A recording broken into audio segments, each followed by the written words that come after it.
Once upon a time, in a faraway kingdom, there lived a wise and mighty emperor named Malik Ibrahim. He had 6 sons and 1 daughter, Princess Layla. Malik Ibrahim, a ruler known for his strength and wisdom, had always provided generously for his children.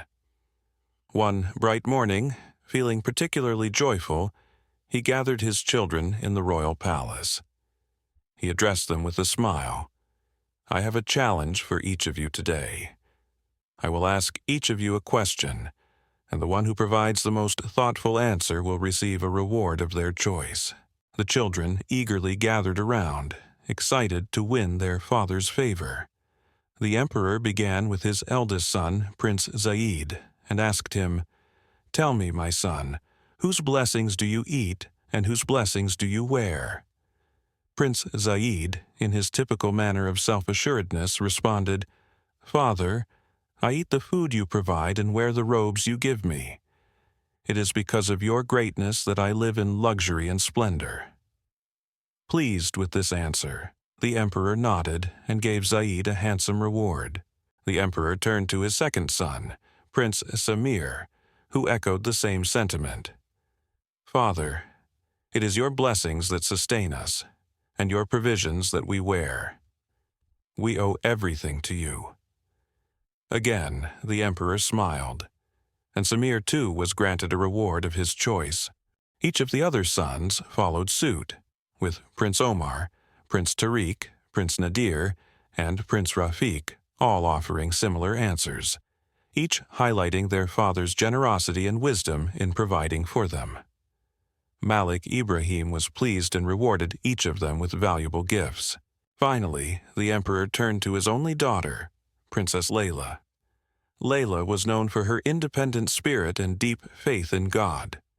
When the emperor asked her the same question, she replied, "Father, I eat what God provides and wear what is destined for me.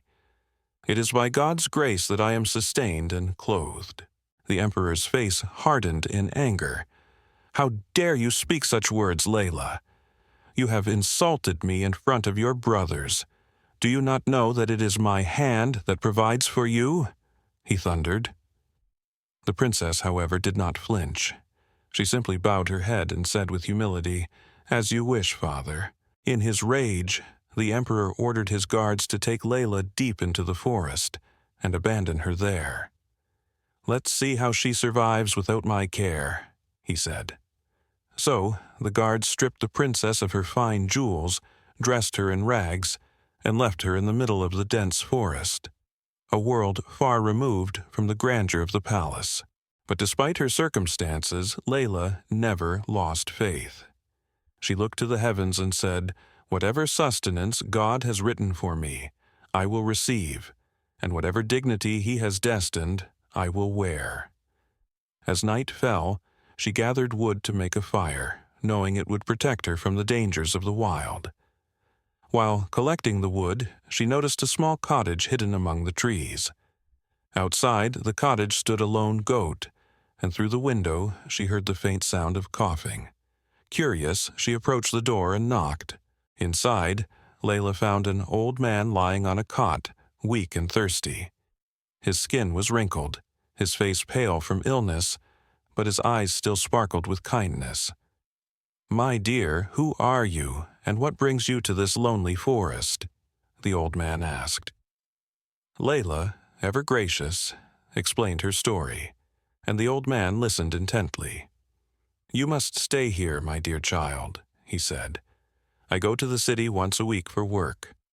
Tomorrow I will leave, but there is enough food here and a stream nearby for water. You will be safe here while I am gone." The next morning, the old man left for the city.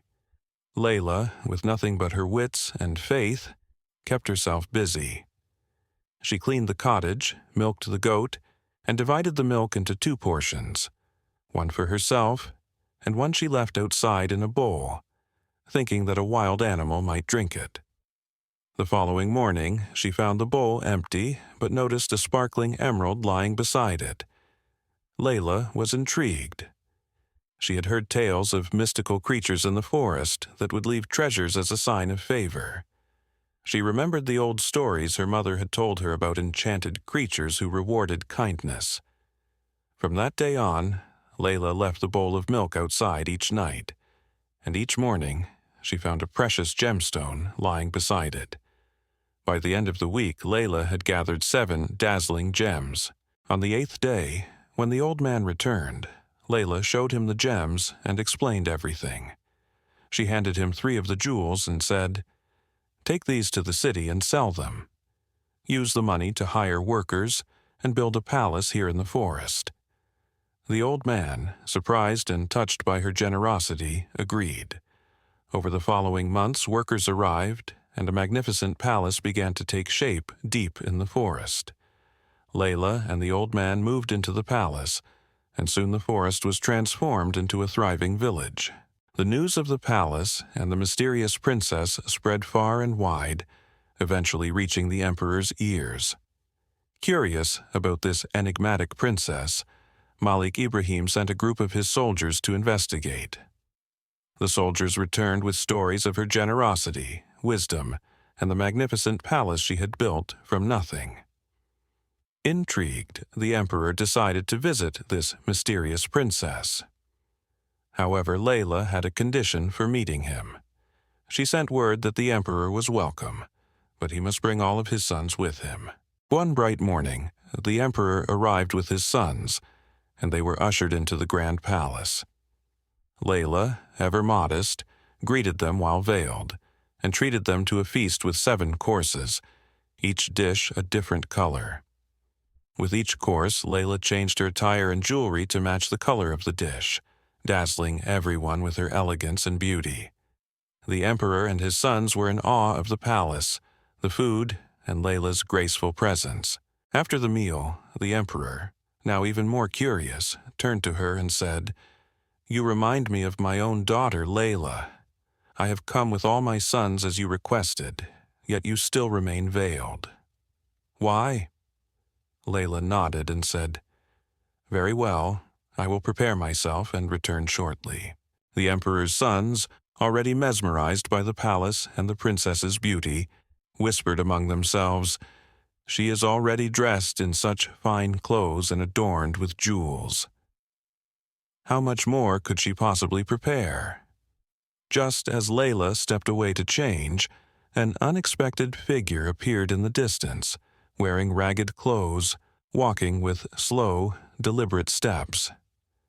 As the figure drew closer, the emperor's heart skipped a beat. This is my daughter, Layla," he gasped, shocked beyond measure. The emperor rushed forward, unable to contain his emotions. "How is this possible? I thought wild animals would have devoured you. When I sent my soldiers to search, they found no trace of you. What miracle is this?" He took Layla into his arms, overwhelmed with joy. "I will offer you anything, my kingdom, my treasures, if you will return with me." Layla stepped forward. "Father," she said, "I am that daughter you abandoned. I told you once that I eat what God provides and wear what is destined for me. It is by His grace that I stand before you today. I am wealthier than even you." She then shared the entire story of her journey, explaining how she had trusted in God's plan and had been guided by Him every step of the way. Layla showed her father the necklace she wore, which contained 4 of the 7 gemstones she had collected. Her brothers listened in awe and envy, realizing how foolish they had been to overlook the power of faith. If only they had trusted in God as she had, they thought. The emperor, humbled by his daughter's wisdom, finally understood the true meaning of her words. The story of Princess Layla teaches us all a valuable lesson: to always place our trust in God, to be grateful in all circumstances, and to believe that He will never abandon us no matter how difficult life may seem. So believe, grow, and inspire. Nothing can stop you. This story is to fuel your day. Thank you so much for watching, and stay blessed.